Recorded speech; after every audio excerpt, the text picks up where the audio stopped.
The Cloud Native Computing Foundation hosts critical components of the global technology infrastructure, including Kubernetes, Prometheus, and Envoy. CNCF is the neutral home for collaboration, bringing together the industry's top developers, end users, and vendors. Hey, y'all, I'm Jennifer Riggins for The New Stack, and I'm here in Amsterdam at KubeCon Cloud Native Con Europe.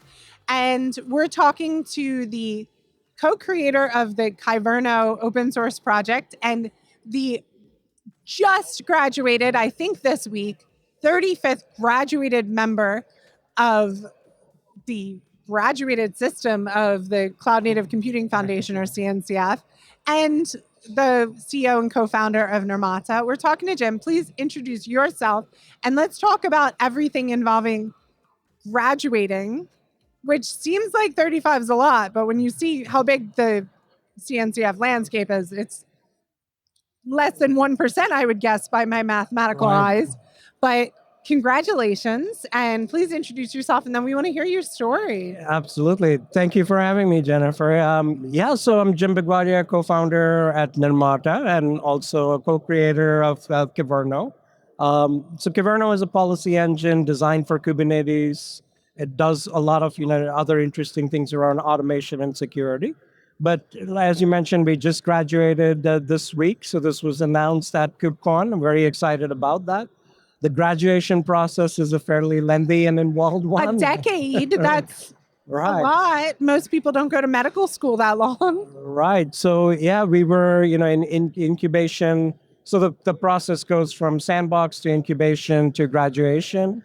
And incubation is really, a good sign of maturity of a project. It means it's production ready. It has a lot of adopters. But then graduation is more about project governance, other security reviews, things to get through. So it took us about 4 years to go from incubation to graduation. And the project has evolved quite a bit. We swapped languages midstream. So lots of interesting things, but very excited to see the adoption and growth.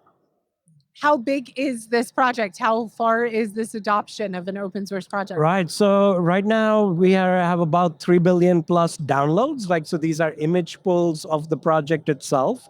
So very widely adopted, right. And then starting with, regulated industries where policy, governance, compliance is critical. But now these days, of course, we're seeing another huge uptick because of AI workloads, agents, other things coming to Kubernetes as well. Yeah.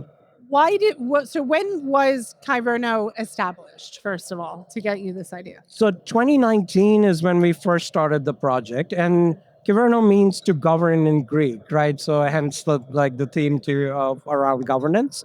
And that's where initially it was a project we started at Nirmata. We had open sourced it. And then in 2020 is when we donated it to CNCF.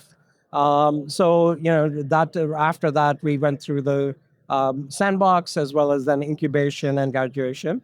And what we saw is as early adopters of Kubernetes were starting to use the platform, Kubernetes is designed for multiple roles, right? So you have developers, you have security teams, you have operators, all using the same configurations. So if you have a deployment or a pod, there's bits and pieces in there for everybody.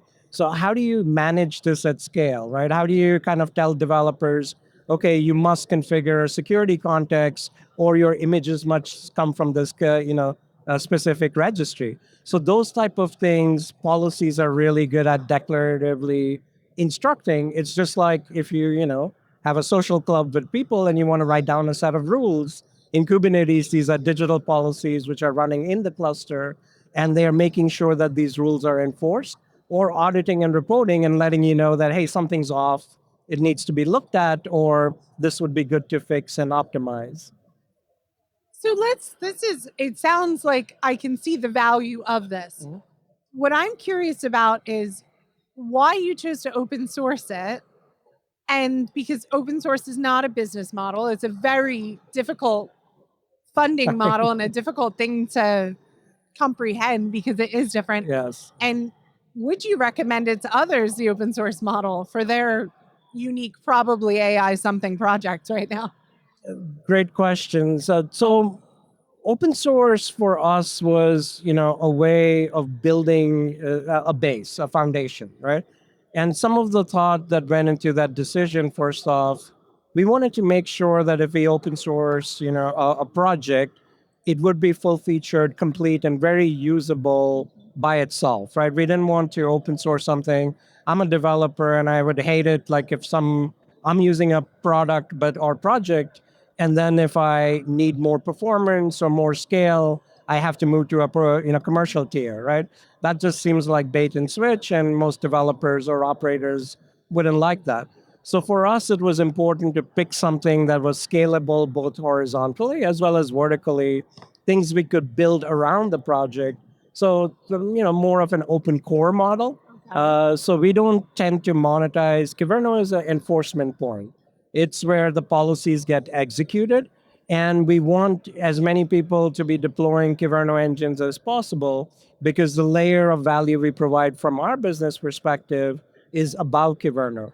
So the simple way we think of it is Kyverno is really good at detecting and finding problems, but businesses don't want to just find things, they want to fix things. And Nirmata is very good at fixing things, right? So we provide remediation agents, other value on top, which is what we do from our business perspective, and that completes the loop for our customers, right? Well, why did you want to open source your secret sauce, your core? Like Yeah. we call it open core, but it is a something of great value and strength is an open core project, an open source project. What motivated you to do that? So the simple motivation was to get into the hands of as many users as possible, Right. right? And the CNCF, and there's a couple of ways companies can go about doing this. Either you build your own community, and that's a lot of time and effort. And you're right, like open source is a long game. So first you have to prove your product market fit for the open source, get adoption there, and then you have to build your commercial models on top of that. So it's almost like you have two product market fits instead of one, right? So At it's not for the weak, least. right? But it is also gives you a very optimal way of targeting certain users with certain needs, right? And the typical percentage of conversion that most businesses look for is in that 2 to 5% range, right? And the bigger the adoption, of course, the easier then it is to sub-select your audience that you want to sell your commercial services to.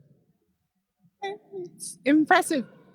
Do you find there's certain industries or verticals, or how do you even create these two different, distinctly different buyer personas where then you're saying, well, these people are open source. How do you serve the open source people? Do you have people that only do the open source and some do the commercial? Or how do you handle such conflicting priorities that is you if you screw over one, you may lose your funnel into the other, but also you you, you can't neglect the people paying you either. Absolutely.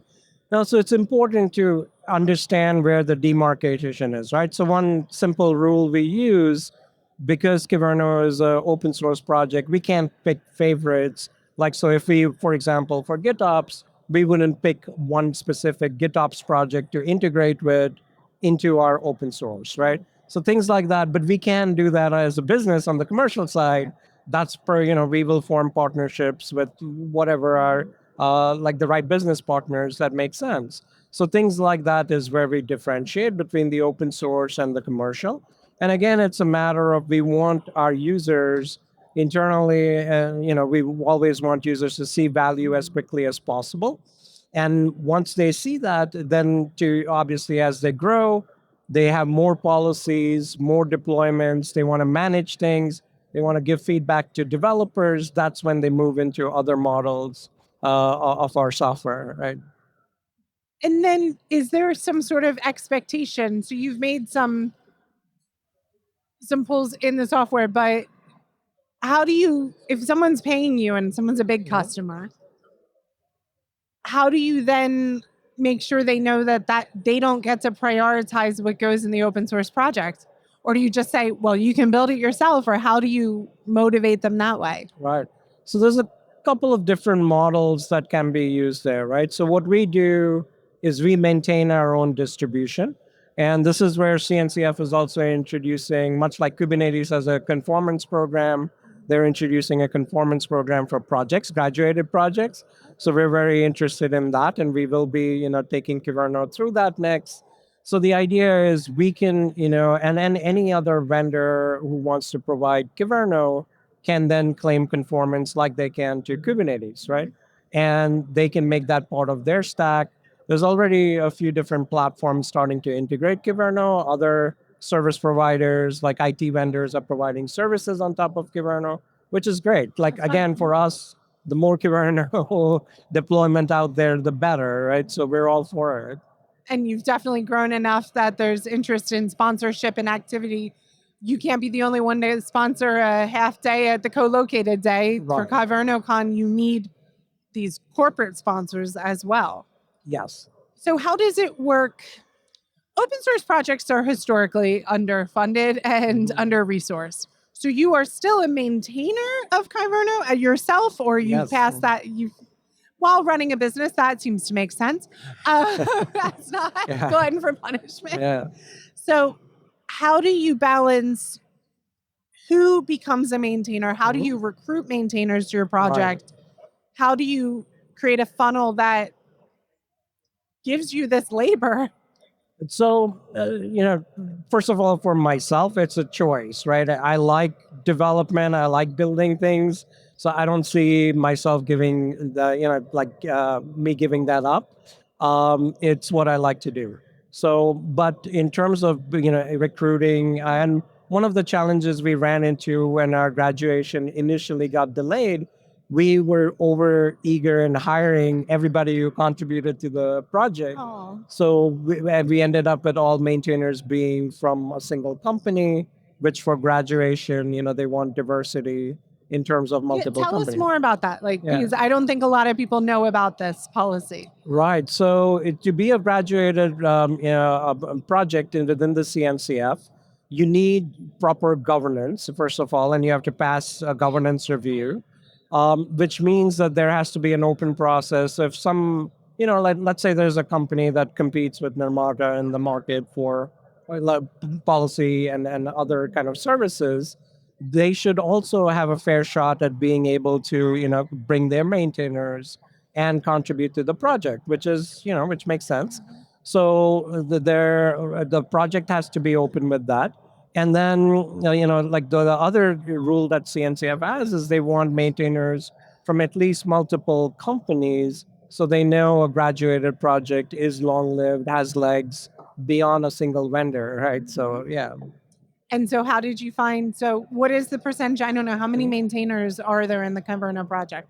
So right now there's about I'd say about a dozen or so maintainers, right? And there are now the number of contributions do tend to vary, right? And what we've seen is as maintainers change jobs, as they go from one role to another, they might start contributing to other projects too, which is fine. They're still within the ecosystem. The one program that we have leveraged, and you mentioned about, okay, how do you bring in new talent, new people into the project? The Linux Foundation has a mentorship program, which is excellent, right? And it's a very good way of bringing in students who start contributing. And we've had folks go from being interns to maintainers in a couple of years.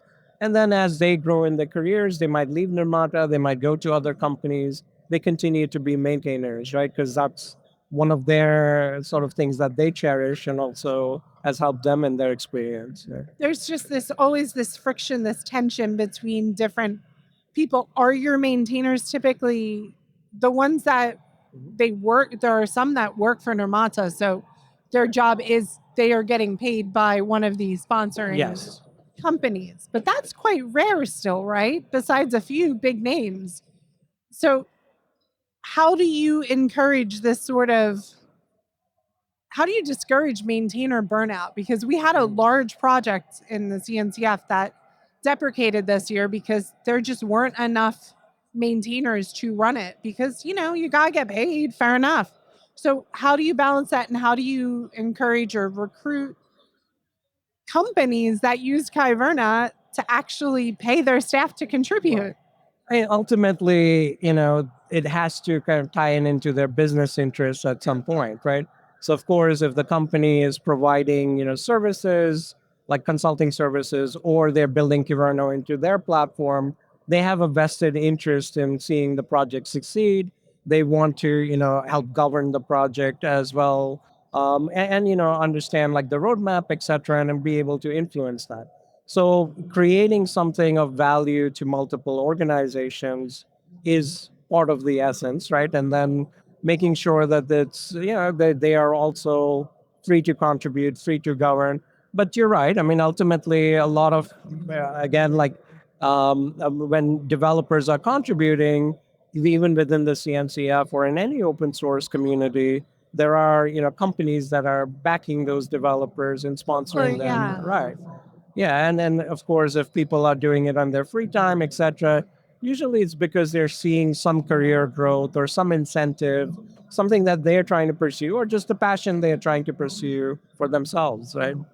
So the State of Cloud Native report just came out, and for Kubernetes, which objectively is it is called KubeCon for a region, Yep. and they found this like drop in people that self-identified or they identified as being a cloud native developer from 60% to 40% drop of those that recognized they were using Kubernetes. Doesn't mean they're not using Kubernetes. It just means, because we know the project's growing and forking and everything, which means there's this invisibility problem where it's getting abstracted away, which is good or bad. Right. Kyverno being very large, but still not as Kubernetes. Mhm. How do you surface that to the right people in an organization that could potentially hire staff to? How do you create marketing when you're an open source project? How do you surface this awareness of use of your project? Right. Yeah, because it's part of our business strategy. To us, it's a product, right? The fact that it's something that is open source or consumable by other users, etc., for without any cost or price. That's not the point. We're not trying to make money off Kyverno.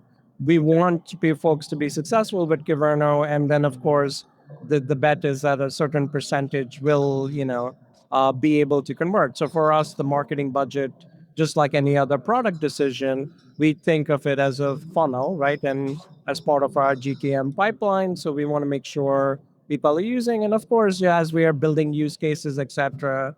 From our perspective, from a business point of view, we will emphasize the use cases that matter to our customers. But Right? like, how do you even discover your users since they could fork it and do what they want? Or how do you discover your users to then pinpoint how to promote them and get them involved more? I guess any open source project has this problem, that how do you discover where a contributor that maybe is a good maintainer, where they work, if it's a potential situation? How do you figure that out? It's such a unique thing that I can't imagine anything but open source has to deal with.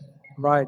Yeah. So usually you want to create a pull, right? So either it's by offering content, training, other sources of information, so that they are interacting and engaging with the community or products. Now, some folks that we have spoken to, and we find this out later, they're not allowed. Like there's companies where you can't go to GitHub or you can't message on Slack. So they will use their personal laptops and a different ID to do that. So we don't know where, which business they are associated with until they choose to engage or they choose to reveal that. But that's part of the part of the sort of open source challenge itself, right? Absolutely. And one of the things I've come to understand is you have a particularly international maintainer community, which is nice because then you have a natural built-in 24/7 ability to serve people. How did you become an international company or a global company? What makes that different? Because I wouldn't say that's necessarily the CNCF Foundation. It's something inherent to your company. So teach others. Yeah, so the part of it was just, of course, through COVID, as everybody went remote, so did we. And, we started hiring talent where the best talent we could find, no matter where they were in the globe. Now, open source is also, there's a lot of async communication practices built in. So it lends itself very well to remote communication, following best practices and guidelines, even more so than, like commercial products where you might not have all that discipline and processes and governance built into your products or better overall practices. So from that perspective, it just happened to wherever again we'd see contributors. A lot of our core, even key maintainers right now, were end users, and they started contributing. And as we saw activity, we reached out and kind of interacted with them, found out what they were doing, and at some point offered if they would want to do it full time, right, instead of doing it part time. And of course, if that was attractive to them, that's how we grew the team. Yeah. So I just have to ask, because open source, even an open source maintainer that's not getting paid for it, they need to practice this sales. They need a sales pitch because they're trying to get volunteers. They're trying to get other companies involved and all. What, now that you're graduating, and that's lovely, congratulations again. Thank you. You should have had hats. I'm sorry, that was my fault. I knew this was coming. Should have had mortarboards, I believe they're called. But what are you going to ask for? What does your project need help with right now? So several things, right? And like you rightly said, there's always, and we do, of course, like we have like good first issues for contributors, things like that. There's a lot of, from a security perspective, and we are a security oriented project. So there's lots of issues like CVEs, vulnerabilities, things like that to fix. So there's many ways to contribute, but it's not always about coding. It's also documentation, creating sample policies, even doing a video or a blog post or a talk. All of those are welcome contributions. Now, from a project growth perspective itself, we're always looking for what are some of the next use cases.